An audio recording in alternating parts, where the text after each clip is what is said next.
Hey everybody, it's Jax again from your Popcorn Review Podcast. Today's on my episode 91, and this is going to be about a TV show this time around. It's called The Mortician. Now, this show was crazy. Me and my wife and my daughter binge watched it in one day, or one night, I should say. We just couldn't get enough of it. It was just insane how crazy and evil and cruel this family was. It was about a family out in California. Think they said it was like an old Pasadena, if I'm not mistaken. I could be wrong, but it was in somewhere in California. Um, this family owned like their own funeral home or funeral parlor, and the mom and dad kind of like retire and pass the reins off to their son. Um, and their son started. He's like an ex football player and got injured in college, so he never got to fulfill his dream as a professional football player. Went into the family business and started doing cremations, and they started noticing that other people are charging like X amount of dollars, like $300 for a cremation. And back in the 80s, 300 bucks was a lot of money. Um, and he started charging $50 for cremations. And this guy was literally paying $50 for cremations, and other funeral homes were starting getting skeptical. They're like, hey, you're supposed to give a few hours. Sometimes, if you're lucky, you can do four cremations in a day with two ovens. You might be able to get, you know, eight done in a day. But this guy was doing 15 a day. He was doing sometimes 20 a day. He was doing sometimes 50 a day. And he just kept going up, and the number just kept going up and up and up. Come to find out, he's actually stuffing bodies on top of bodies on top of bodies on top of bodies inside these big old ovens. So when people were getting their ashes back from their loved ones, there's no guarantee they were even getting their ashes or if they were getting the full ashes of their loved one. And this guy was doing this so much. They said he did like 3,000. He started off doing like 200 one year. Then his number jumped up to 3,000, almost 4,000 in a year. And then like a few years later, he was up to like 20,000. So this guy was doing it for a long time. People started catching on, but it just gets worse. Like I said, they started breaking people's body parts to shove them inside the furnace or the oven to burn these people. And he started hiring ex-cons.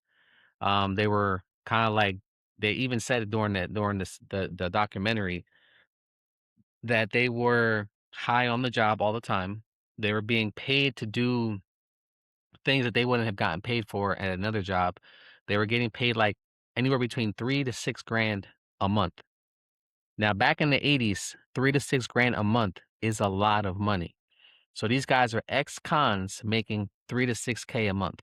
Some people nowadays don't make 3 to 6K a month, especially not at before taxes anyway. So is just insane. They start going into more detail about what the parents were doing. The mom who passed the reins on to the son was embezzling money. At some point, she had embezzled money from the company for over $70,000. And again, back in the 80s, 70K is a lot of money. Some people now don't make 70K a year, and it's 2026. So yeah, you figure if you round that up, it's 70K. Back in the 80s was probably like 150K and up. But they were just doing some cruel ass shit to people. They were harvesting organs. They were chopping these people up, selling the organs. So they were charging people $50 for cremation, the cheapest around in California, from what they were saying in the documentary. But they were getting like 50 bodies a day sometimes. Sometimes they had so many bodies they were just stacked in the hallway because they couldn't put them anywhere, or they were left in the moving truck because they had so many bodies to put people in. Now, on top of harvesting organs, so they were taking people's eyeballs, they were taking people's heart, they were taking people's lungs, they were taking people's kidneys. What I don't understand is if someone's dead, and maybe someone can quote me on this or give me some more info. If someone's dead and their body's been deceased for a week, right, before you get it to the mortuary or whatever, aren't those organs failing? Aren't those organs, not working properly? It just sounds to me like, what are they gonna just jumpstart the organ, jumpstart the heart, jumpstart the stuff to be working, or were they just donating it to be dissected, to be worked on?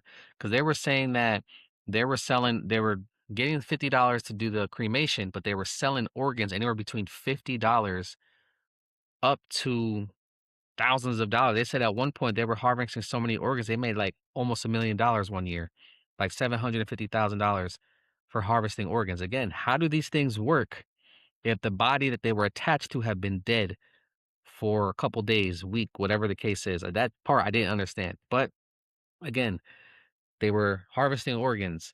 They were stacking bodies on top of bodies. So no one knew if you were actually getting the ashes for your loved ones. On top of that, they were breaking people's teeth out of their mouth. And if they had gold or silver, he was banging a hammer on the ground to remove the gold from the tooth. That is crazy. Now, again, the mother had her own thing going on. She was embezzling money. The father apparently had no idea. The son says that he took the blame for everything. That the parents had no idea. No one believed that the parents had no idea. So they said the mom was too nice, that she wouldn't be caught dead doing that. But a lot of people that worked for them, it's like, yo, the mom was running the show. The mom was the one calling the shots.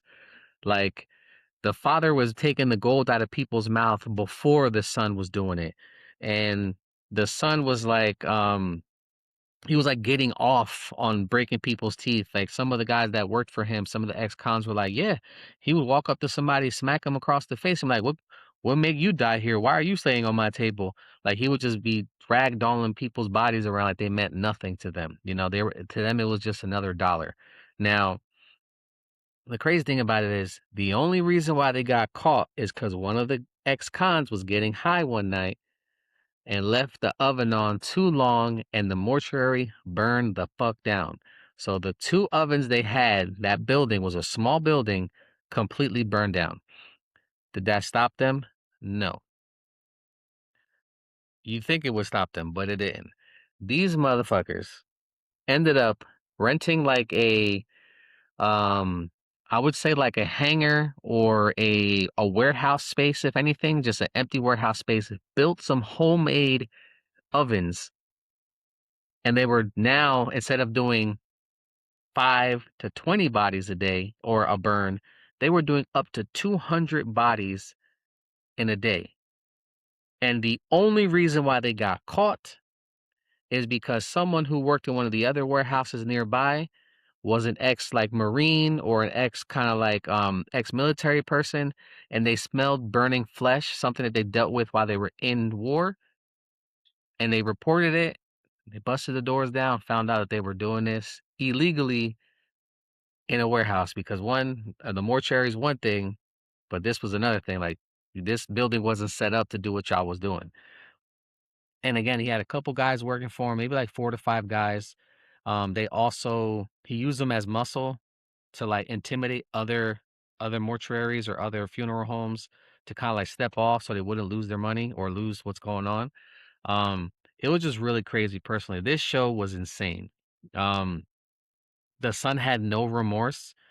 You know, when they tried him, the parents got, I think they said 3 years apiece, which is still not a lot, especially if you knew what was going on. They were older in age. That might have been part of why they didn't get a lot of time. But the craziest part about it is the son got a lot of charges dropped, and he was facing 25 years initially because he was taking all the blame for it. He was taking 25, he was supposed to get 25 years. The judge, for some reason, cuts a lot of the charges down, like more than half, they said, and he ends up doing 5 years in jail, allegedly 5 years in jail. After like 3 years, he got out. The mom and dad got out in a year and a half, so they didn't even do their full sentence. Now, this is what gets me. I know they're gonna say at that time frame there wasn't any laws or regulations about this stuff, but they were pretty much doing grave robbery without putting the body in the ground. See what I'm saying? Some people end up, you know, wearing jewelry to be buried in. Some people put money in their pockets. Some people put like, you know, things they grew up with, toys, whatever the case is. These people were stealing that stuff before they burned the bodies. You know, they were pretending, oh, we're taking out peacemakers, we're doing this, we're doing that, but they were actually harvesting people's organs. And again, He's supposed to get 25 years. He ended up getting 5, maybe doing 3. And he acted like, "Oh yeah, the judge did great." At that time there was no laws for what I was doing. It was just a waste. I just felt like it was a waste for all the information. I just felt like it was a waste. That's all he kept saying. Like, and as he's talking, he's real smug and he's real like laughing about shit. And you can tell he didn't take it serious. Now, his wife, his ex-wife rather, was also part of the documentary, and she said she had nothing to do with it. She said that there was only one time that she went there and she felt very, very weird and awkward there, so she never went back. Now, there's no way that your husband was this crazy minded and you had no idea. Let alone during the interview of the ex-husband, he's sitting there like, "Oh yeah, if a guy comes at me, he's not gonna be living much longer." Pretty much saying that he's killed people. Even went to the camera and was like, yeah, I know where dead bodies are buried, but I can't tell you that. I'll tell you that off camera. When you turn the camera off, we'll talk, but I can't tell you that on camera. So you're saying you didn't do these things. You didn't harm anybody. You didn't pay nobody to kill nobody, but you're talking about where the bodies are buried. Come on, dude. You're full of shit. He even said that he took the full blame for his parents, so the parents wouldn't do a lot of time. So again, he even acknowledged the fact that his parents were in on it. Now, the crazy thing is, he continues to get in trouble after he gets let out, gets arrested for forgery, gets about 5 years plus for that. He gets in trouble for having a firearm, being a felon. That's where they got him for the years. They gave him 25 years for being a felon with a registered firearm. He says it was a gift, that he's not a gun guy, and then later on in the documentary he talks about like, "Oh yeah, if I'm gonna kill somebody, I'm gonna shoot him with this caliber bullet, with this caliber gun, and I'm gonna pick up my bullets." Bro, you just said the last episode you're not a gun guy, and you're talking about a specific gun that you use on the weekends. Like, if you ask me about a gun, I don't know about no damn guns. What? The AK because it's in the video game. You know what I mean? Like, um, 9 millimeter because again, it's in movies. Like, I don't know nothing about guns, bro. This dude said he didn't know nothing about guns, and then an episode later talks about a specific gun, the caliber of bullet, and that he would pick the bullets up so nobody would find them. Bro, are you full of shit? Are you that fucking dense? Are you that fucking dumb? Like, that shit didn't make no sense to me. And then again, he gets in trouble for other stuff, and he complains like, "Oh yeah, the judge on that, because he moved to Arizona with his family. The judge in Arizona was being unfair. They were just trying to get me for something else. They were trying to make me and put me in the news all the time." Bro, you lucky you got off last time.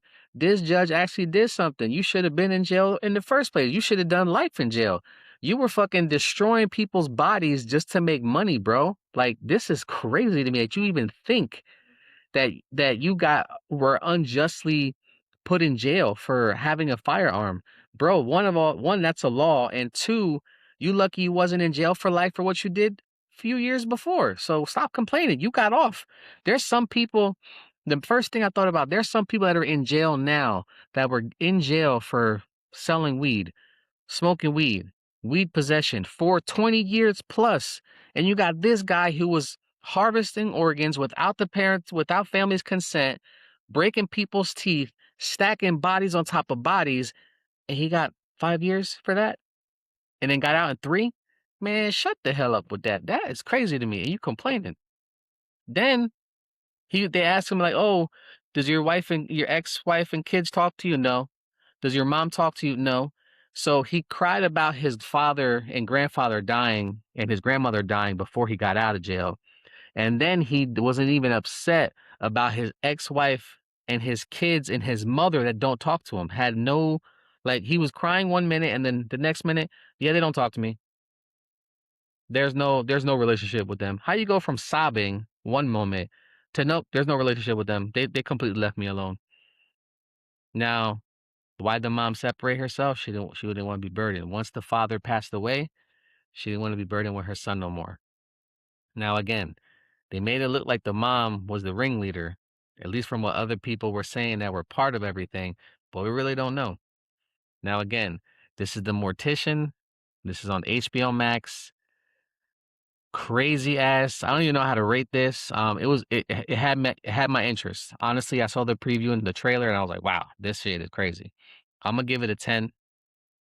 But it's crazy. This is real life shit.